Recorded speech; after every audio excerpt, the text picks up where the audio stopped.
Mulgrew.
Right now. So fans, take all your photos, and for the next half hour... Who has the whole package? Well, okay, well... Yeah. We'll talk about that later. All right. Do we have pictures?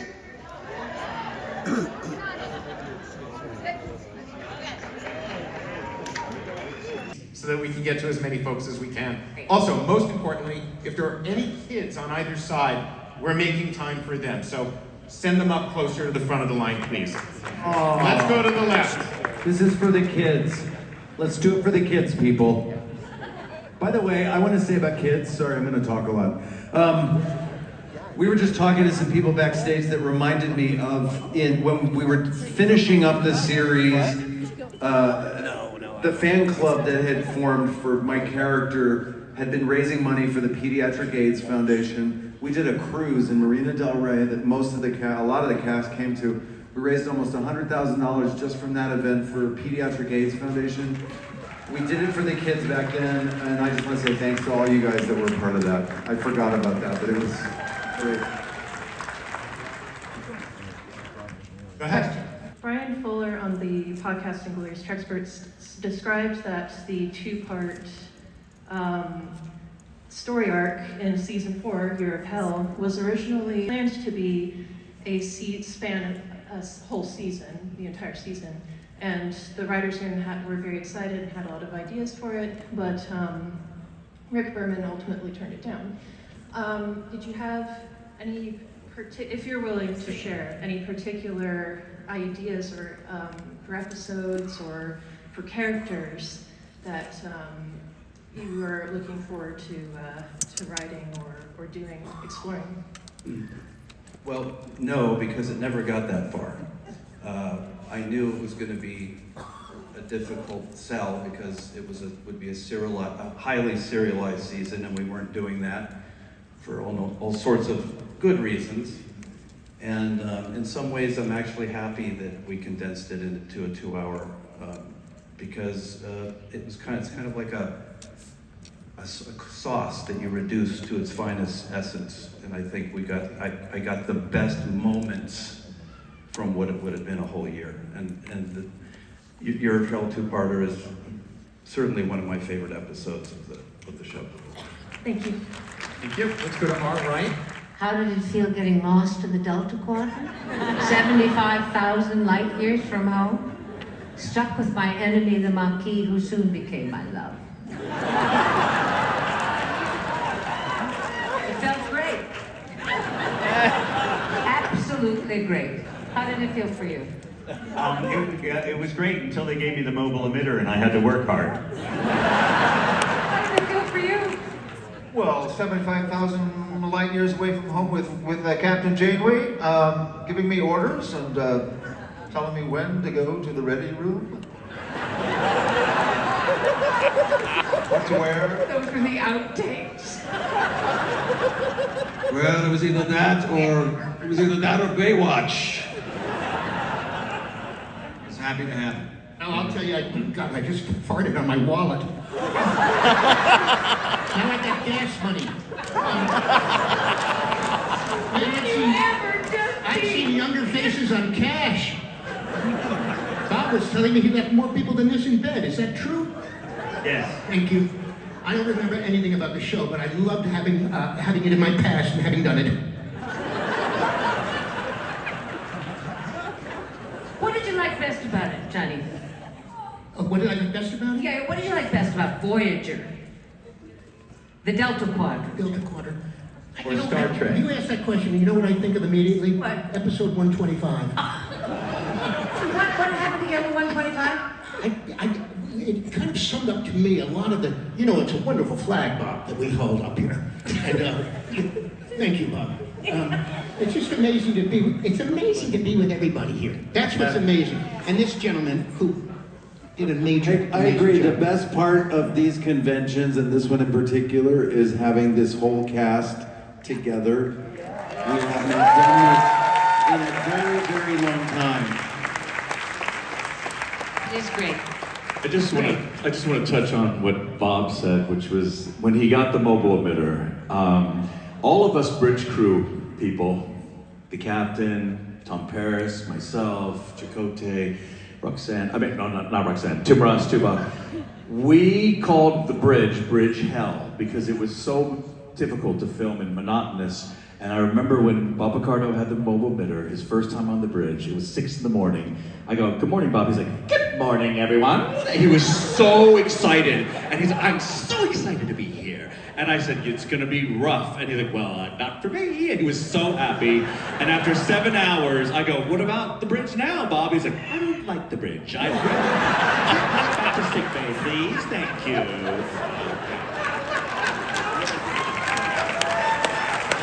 By the way, Garrett has agreed to coach me on Starfleet Academy.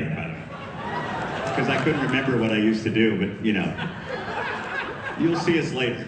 If you ever get laryngitis, I'm there for you. I'm gonna do any voiceover job you have scheduled. Did you talk about it, Roberto?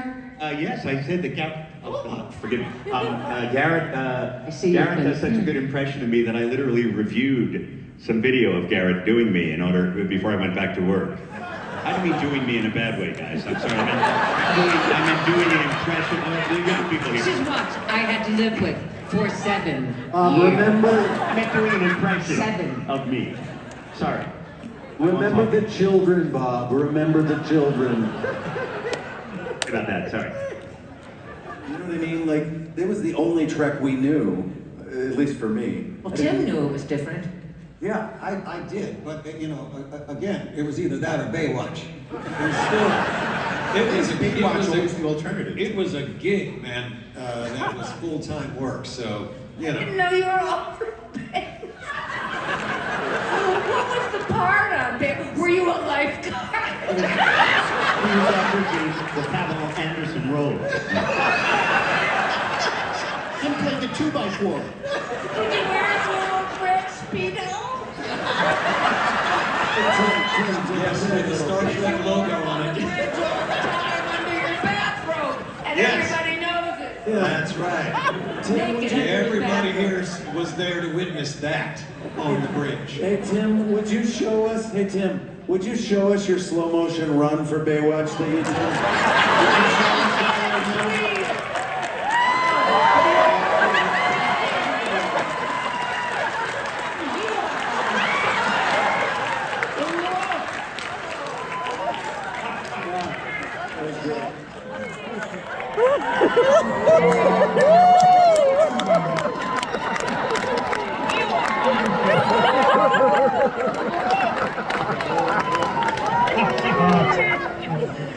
Thank you for that question. We're going to send the laughter to the left side. Hi, I was just wondering if I could get any of you a coffee or a water. Our PA, Terry Matalas from Voyager. And big shots, showrunner, and everything. Yes. Hey, I'll just be back. If you need anything, just holler. This is for Kate. My name is Michael Taylor. I was one of the droids on Voyager. Oh wait, did we have droids? No, I meant writers. One of the writers. I just want to say, did you know On all the stories? Voyager or Baywatch? Did we have droids on Baywatch? I don't remember. Maybe, I think actually they think they did. But, How are you? I am good. Good. Very good. It's good to see you. Did I just see Terry Matalas? Yes, you did. He offered to get you coffee. I think you missed your window. Michael, you were one of our best writers. Thank you. You were indeed. Yes. Aw, Yes. Michael. Very kind.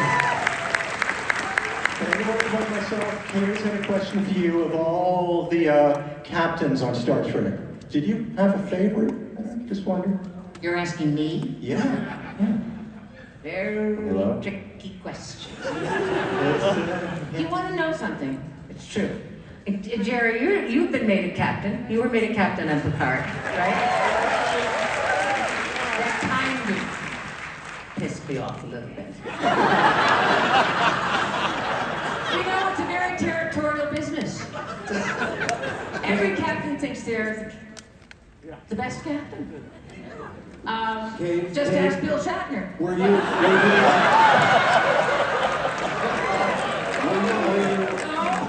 Said with love. Hey, were you threatened by Captain Proton? I was seduced by Yes, Captain. you were. Oh, I thought it was. I think all the captains have been great. And each one brought to their captaincy. A very magnanimous and Diplomatic. charitable. I'll meet you later at the response. bar and give you the real dope. All right, great seeing you guys. Okay, thank It's you. Michael. I'll see you, buddy. Stay on the left. Stay on the left. My question is, how did you guys feel about the Tuvix episode from Lower Decks? Worm can open. Let's go. What happened to Tuvix? Yeah, let's talk about Tuvix it. is dead. There is no Tuvix. You mean the decision that I had to make? He died in I the made the right series? decision. I made the only decision that Janeway could make. That's right. What happens on Lower Decks Tuvix Now episode? tell us what happened on Yeah, Lower we Decks. don't know. I would say we have insufficient data to answer the question. Yeah. Tuvix was one of our best episodes, and they better not have screwed it up. That's all I have to say. Brandon, what did you think of the Tuvix episode? It started as the most ridiculous idea, a silly sitcom idea, and somehow became one of our best episodes and our most dramatic, powerful episode. And most controversial, too. And most controversial. Very No question about it. Somehow it all worked, and that's what science fiction can do so well. Somehow, by the way, the cast is obviously instrumental in making all of this stuff not be silly. Like, they have to commit, and it works in science fiction. That's science fiction at its best, I think. I The have a- silliest idea can become so potent. Brandon, in today's economic landscape in television, do you think that they would have kept Tuvix in order to eliminate one of the actors' salaries? That would be two of the actors' salaries. Two. Great question, Rob. Is it the greatest question I've ever heard? No.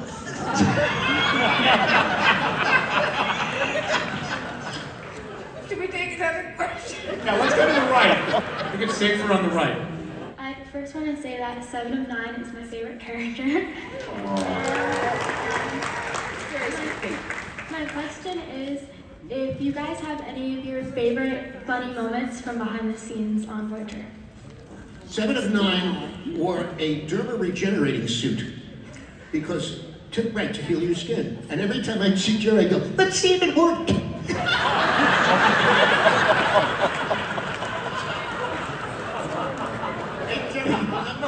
Now he would be taken up on charges. That was then. I would never do it today. God forbid. I'm very careful about what I say. Yeah, it was a. We were pretty inappropriate. Now that I think about it, I used to play grab ass with Garrett all the time. Like that was a I started it. Oh, it's not grab ass. It was who could slap the Well, other we could person's slap the other butt person's really butt hard when without we were them trying to catching hop. you and stop. Yeah. Yeah, so But I would I'm pretty hop. sure I started it. But Oh no, there was some grab ass in the turbo lift. Before, if there was 3 or 4 of us in the turbo lift, there was a lot of grab ass before the doors opened up. Yeah, that was Robbie that started that. That wasn't Robbie, that was started Ethan. that with me. Yeah. No, it was Ethan that Nice started job. that.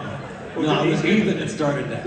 you grabbed that. No, it was Ethan, and everybody else started pitching in. Hey, you guys right now, grabbing ass gets a bad rap. I gotta ask, Kate, did you grab any ass? Yes, he did. I surely She did. sure did. Sounds like your ass, Robert. Grabbed my ass I many was just times. for a little grab ass that day. It was weird. Tim In would the only ready grab room. my left buttock, and I don't know why. He completely ignored my right buttock. That's it. We can make up for that now. Okay. $5. It was a If he could do logistical. the slow-mo Baywatch run, I'm sure he could grab your other leg. Do the slow-mo run and grab it. It was just it was a logistics. It was just a question of where we were, the geography and the turbo lift. When you watch us come out of the turbo lift, just keep that in mind next time you see it.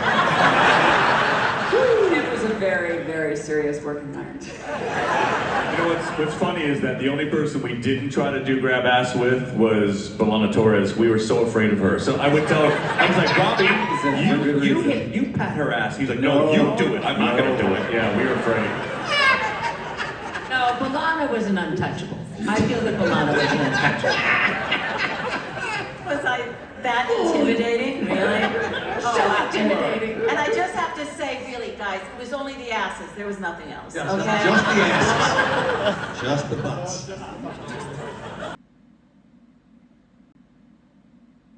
I'm afraid to go to the left. I wonder if Tim wants to recount the story when he had to appear naked on the bridge. If you recall, we had to shoot a dream sequence where Tuvix steps out of the turbo lift naked, and Tim had enhanced his profile with a long black knee sock strapped. Yes, indeed. Do you remember this moment, Tim? I remember it very well. Unforgettable. Yep. Can't forget it. Yep, the camera was on all of them. And I was off camera. So I had the makeup, the wardrobe person, Matt, he designed me a little appendage. Not so little. Let's put it this way, guys. It had a Stuck out subdeck. from my shorts. It stuck out from my shorts. And the director wanted them to react, not laughing, but embarrassed. Oh, this audience is gonna think we're this. Yeah. Kids whose minds were moving. When he said to the front of the line. When he said action, and he didn't know, because sometimes I'd tell the director, sometimes I wouldn't. He didn't know. So when they said action, I was off camera, I opened my robe and swang it around. Yeah, they held for about 3 or 4 seconds.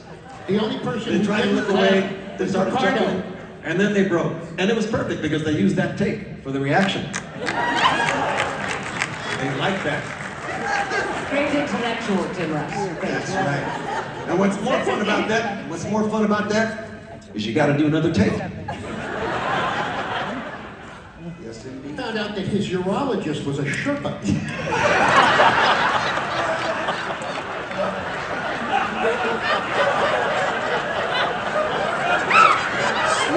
Slow burn. Honey, I'm waiting for you to ask the next imagining joke. Was the second take harder?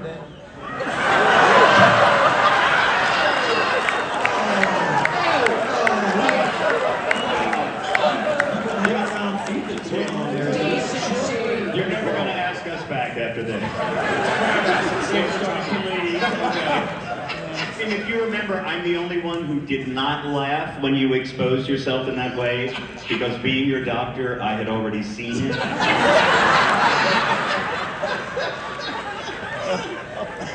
It's true. I don't even know which side we're on. I'm just going to go to You the were left. the same appendage in Baywatch. You had a little com badge on your Speedo. Absolutely. Right? Yes. Oh, you are something else. Okay, next question for this very erudite group up here.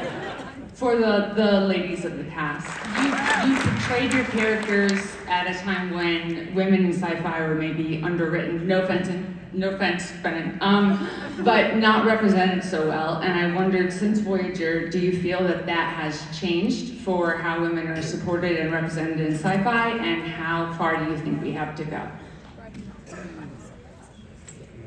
Well, it's definitely changed for women in sci-fi. I think we all feel that in sci-fi. As far as the real world, I think we still need some more changes. We need some more women to get in. And I think that this is the beginning. And I've spoken to so many people many times, but especially here today, I've spoken to so many people who went into the field of engineering and science because of this group here. And that, what could be better than hearing that, right? I mean, that's amazing.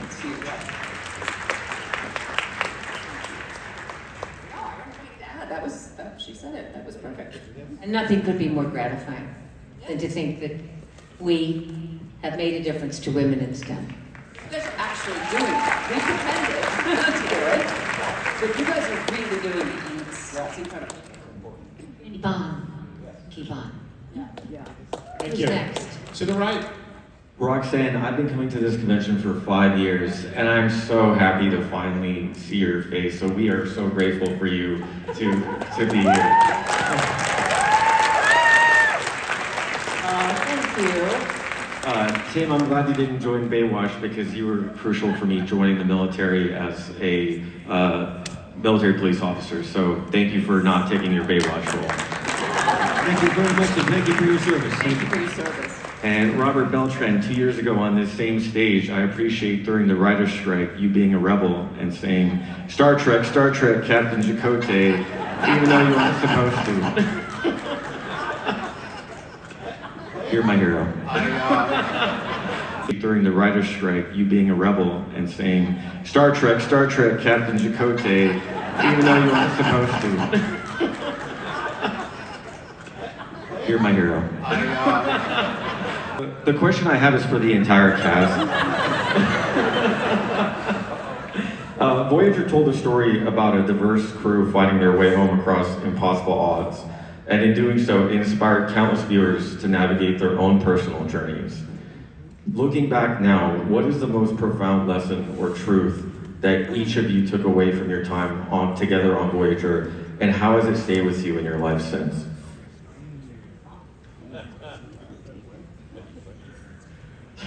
Well, there you go. Really want us, each of us to answer that? I'm not smart enough to answer that. Well, it just has, it changed my life completely. To be the first female captain was huge. And it now sounds like a cliche, but I don't care. It was a privilege, and it was an honor, and that stays with me always. And it is that way because of you. I've often said this, and I'm going to repeat it again. You are by far the most advanced fan base in the world. The smartest, the most intellectually curious, you know. And so I felt that support, and it was rigorous, but it was great. I loved it. I loved it. Thank you.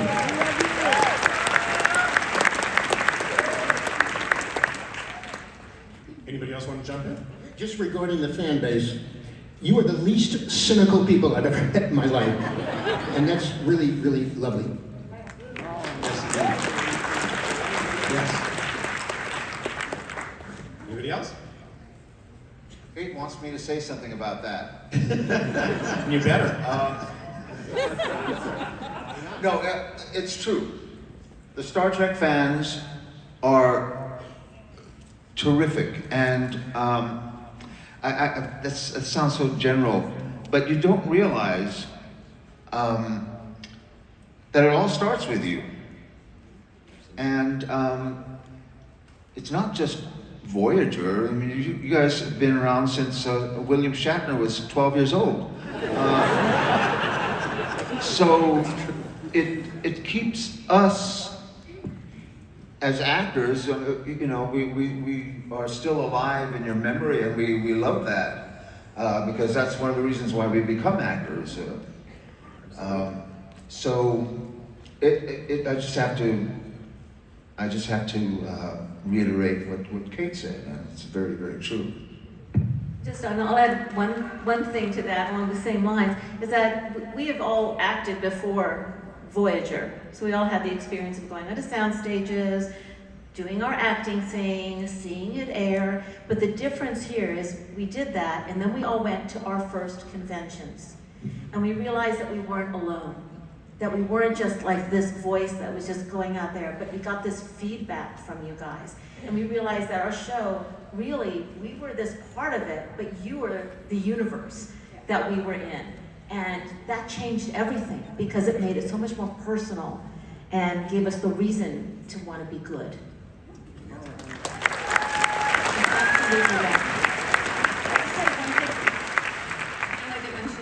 That women inspired women to get into science and STEM and things like that. I've also, which is huge and such an honor, and I've also heard from so many people who are neurodivergent, who are in the queer community or the trans community, who related to Seven personally and felt that she was sort of representing their struggles when she was learning how to be human and how to deal with humanity and social skills and emotions and things like that they didn't feel comfortable with when they were growing up. And that has been so touching to me and so moving and such an honor to help people feel seen and represented. So thank you. Let's go to our left. Let's see. Really quick, everybody. I think Someone to Watch Over Me was my favorite. Someone to Watch Over Me was my favorite. Futures End 1 and 2. I love that Futures episode. End. Yes, Futures End 1 and 2 for me. Someone to watch over me. Death Wish. I Tinker Tenor Doctor Spy because I got to examine the doctor's lower back problem. I'm sorry, the captain's lower back. Never mind, let me start over. Hi, I'm Bob, and it was Tinker Tenor Doctor Spy because all of the women on the crew were in love with me in my mind. Mine was episode 78.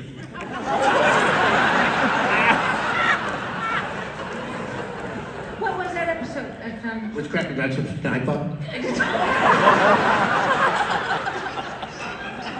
Oh no, it's the folks came down in 2 buckets. Miss Bob, and I was in the aquarium. And I was speaking with a red shine. Oh, sorry.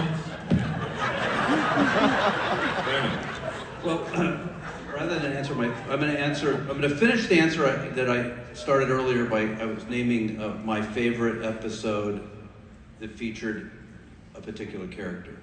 And I didn't finish the cast because the rest of the cast came out. So, Harry Kim, Timeless. The obvious choice. Really showed off your chops in a great, great way.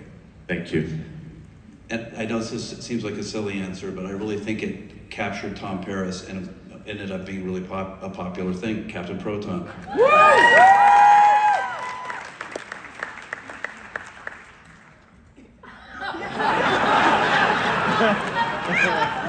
By the way, all the times, and it was so rare I went to the set, but when I did, and at least a couple hundred times, no one ever grabbed me. It's because you weren't in the turbo lift. You gotta be in the turbo lift. You gotta be in the turbo lift. Would you like it to happen now? I just did. I just grabbed You his have your Baywatch moment right now. Felix was often a comic relief type character, but my favorite episode for him was Mortal Coil, where he lost, his faith was challenged after a near-death experience. And then Captain Janeway, well, it's down to two. I mean, I wanted to say Counterpoint. I loved Counterpoint. Did you write Counterpoint? Well, actually, Michael Taylor did, the guy who Michael, I loved that. The great Mark Harlick was in it. Yes, Counterpoint, sorry. But I have to go with the fan favorite, Year of Hell, because that was a complete Captain story. It was about bringing all of her captainly instincts, all of her maternal instincts, all of her instincts to bear to save her crew, and she went down with the ship. I don't have a personal favorite. That's a real tough one to choose. Yeah. Robbie, what's your favorite?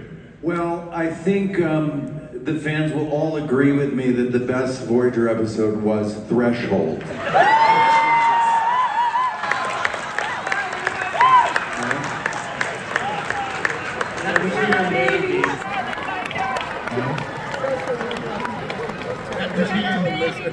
Brannon, did you have anything to do? Hell, I wrote that.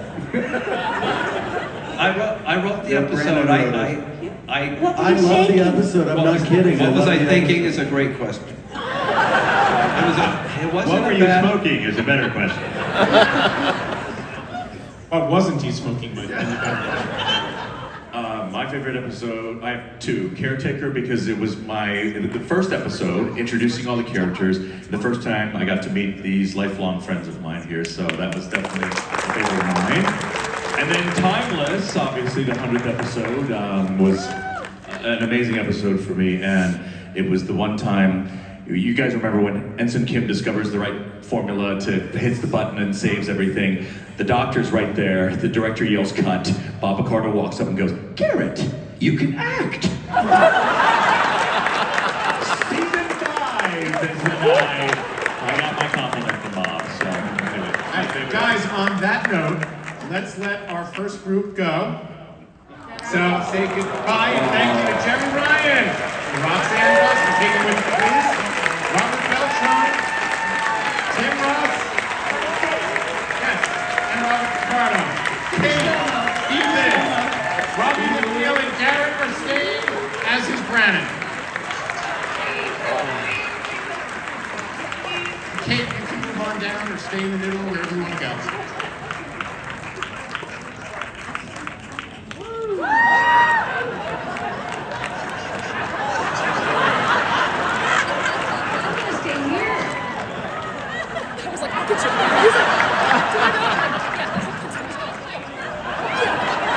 Don't you dare. Don't you bloody dare. I can do it today. Stay, as is Brannon. Kate, you